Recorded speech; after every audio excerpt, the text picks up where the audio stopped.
Wisniewska's family. Mary Wisniewskiene, with her 3 sons, were deported to Irkutsk, Siberia for 11 years. The letters were written to her husband, Povilas Wisniewskas, who was living in North Bay, Ontario. Due to fear of unknown reasons, they needed to use an intermediary, Mr. P. Bukis, who was living in Toronto, Ontario.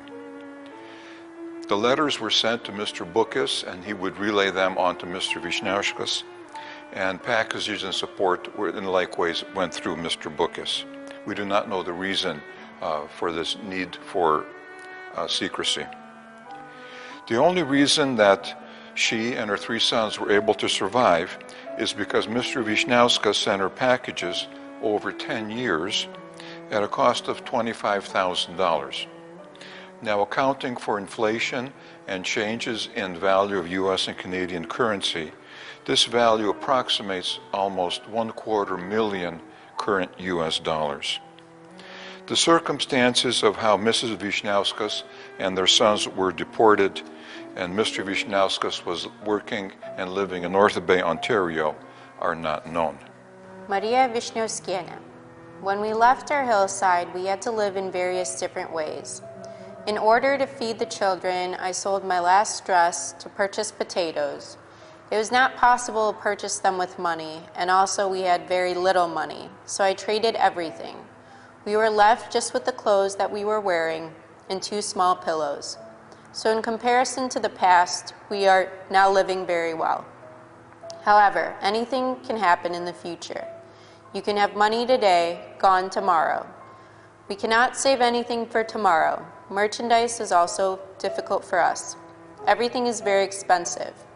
An average quality suit costs 1,500 rubles. A good quality suit, forget it. You would have to work an entire year to purchase one. Should you have enough money, you will not be able to purchase necessary items. Now we actually have everything we need: food, meaning potatoes, various vegetables, milk, and meat. At times, we are able to save and purchase something. If you would like to eat well, for a full day's wages, you could purchase 1 good meal. It is better to breathe fresh air and drink fresh water. These are for free. There is still no physician. We do not have our own house. It is all right living in government housing. It is actually more convenient than what you have. Everything is close. From the bed, I can reach the table, and from the table, I can reach the stove. Under the table are the chicken. In one corner is the pig, in the other a lamb. You do not have to walk very far. Work is 10 kilometers away. After walking that distance, a worker is not much of a worker. First you have to rest, only then you can work. But what can you do? There's no other choice, so it's all right. They did not know how we live, and they did not want to know.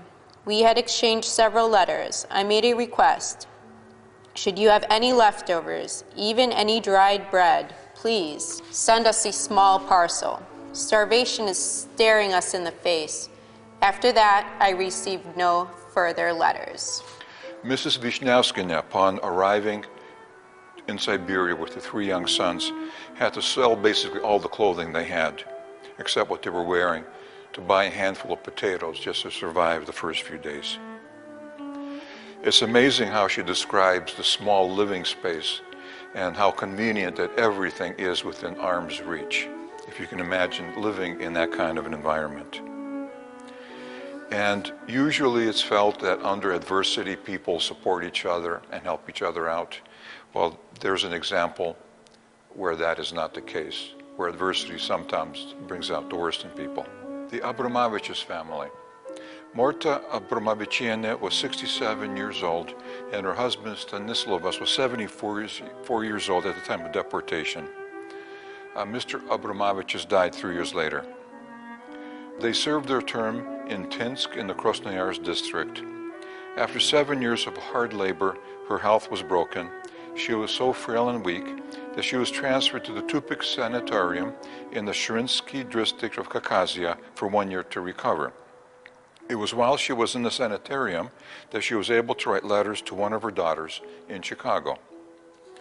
In the early 1900s, Mr. and Mrs. Abramovichus had both independently traveled to work in the United States.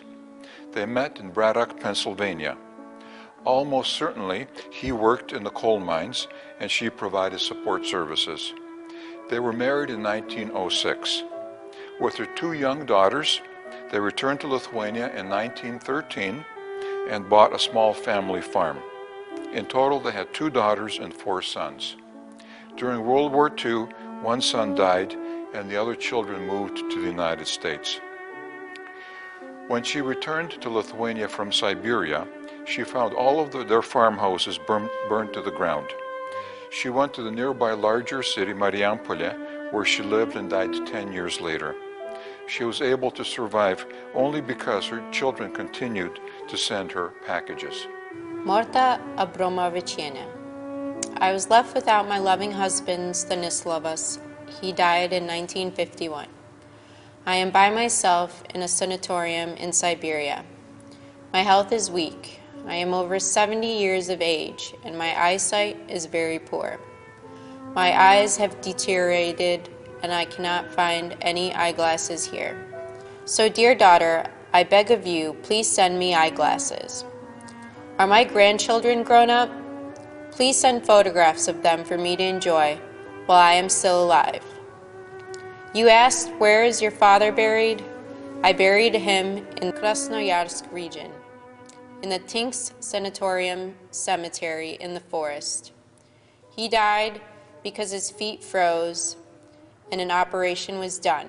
He became very weak, and then there was his advanced age. When he returned from the hospital, he survived only 4 weeks. He died from pneumonia. Besides him, our neighbors, Mr. and Mrs. Goraitis, both died, along with their daughter Mary. I would like to thank Onita for the money she sent, 50 in current US dollars. I had to go to the bank to exchange the money. Transportation there and back cost $20, so not much was left. Please do not send me any more money. It is much better for you to send a package. Traveling in the cold is very difficult for me. I live amongst a large number of people. When I get a package, everyone crowds around, eyes popping out, waiting for what they will get. If you give something to one person, someone else becomes upset. So actually, I give away most of what is in the package. Very little is left for me. It has been a long and cold winter. Products in Siberia are expensive. 1 egg costs 1 ruble, $2.50 in current US dollars. 1 kilogram of butter, 35 rubles, 88 in current US dollars. I'm concerned that I may have to provide for myself when they discharge me from the sanatorium. Rosalia Stulginskiene's son, Father Vaclova Stulginskis, was a deacon at the Kaunas Theological Seminary. In 1941, he was murdered by occupying German Nazi forces. In 1947, because she owned a small family farm, she was deported to Siberia by occupying Stalinist forces. She was imprisoned near the town of Igarka in the Krasnoyarsk region for 7 years. Upon completing her term, she was so frail and weak that she was transferred to the Tupik Sanatorium in the Sharinsky district of Khakaskia. This is the same sanatorium where Mrs. Abramovičienė was, and they actually became acquainted. While there, Mrs. Stulginskiene wrote letters to try to find her one living son, Alfred. She received a letter from her nephew, Father Yankas, of the Church of the Resurrection in Los Angeles, California, who found out that her son was working as a lumberjack in rural Canada. Father Chekovicius of St. Raphael's Church in Long Island City, New York, found out that Alfred was actually living in Toronto and wrote that he would try to find a mailing address. In the 2 letters written by Mrs. Stulginskiene from Tupik, she tremendously regrets not hearing from her son. In May 1956, she returned to Lithuania, where she died within a few weeks. She is not related to the Lithuanian president Aleksandras Stulginskis. Rosalia Stulginskiene, and I likewise most sincerely send you best wishes and greetings. Thank you for all of your heartfelt assistance. I wish you Merry Christmas and a Happy New Year. I have not received any letters from Alfred. I am hopeful that he will write. This summer, I arrived at the Tupik Sanitarium, having lived for 7 years in the city of Igarka. With your mother, we became best friends. We now feel as if we are relatives. She's very sweet and honorable. May God bless you and give you health. The Marma family. In the photograph is Konstantia and Jonas Marma and their 3 children. They were deported to the Krasnoyarsk region of Siberia from their family farm near Shakay. They worked in the forest industry for 10 years there. Mr. Marmas's uncle was Dr. Vincas Kudirka, the author of the Lithuanian national anthem. Possibly it was because of this familial relationship that they were deported. The letters were written to Mr. Alfonsas Lietuvninkas in Chicago. Jonas Marma. Remembering the past, it appears to have been a horrible nightmare. But no, it was reality. And despite it, we survived. We barely survived. Our health has been destroyed. You wrote that healthcare costs are expensive. For us, it is very good. We do not have to pay anything for medical care. However, there are no medicines available, and nobody cares. It would be better to pay and at least feel that your health is improving, instead of waiting to see if the illness clears or not. What can you do if that is God's will? The climate here is difficult. The winters are long and cold, with temperatures frequently 55 to 60 degrees below zero, with snow up to your armpits. Summers are short and hot and have similarities to the winters. It is now the end of July, and the daytime temperature is 50 degrees. At night, the temperature falls to below freezing, destroying the potatoes that are our main food. In addition, during the summer, there are the bugs, small flies and mosquitoes. You need to wear nets over your face, similar to those we wore when beekeeping. Otherwise, it would be impossible to be outside. Of course, we should not expect anything good. They deported us to such a place where survival is difficult. We are 7,000 kilometers from Lithuania. To return without permission is impossible. Maybe the earth of Siberia will give us ultimate shelter. As a mother, she will embrace us with her cold and strong arms, and we will never see our dear country again. Fate has cast us into a bottomless pit, but you must survive. Our entire family cannot be allowed to die. October 27th, 1957. We received our documents and can return to our homeland. We were extremely happy, as were others. Several, having sold all their possessions to purchase train tickets home, hurried to leave. But all of those who left were sadly disappointed. What met them in Lithuania was the same ill fortune that met us here when we arrived in Siberia.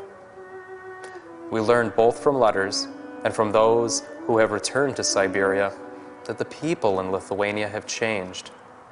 They've been re-educated.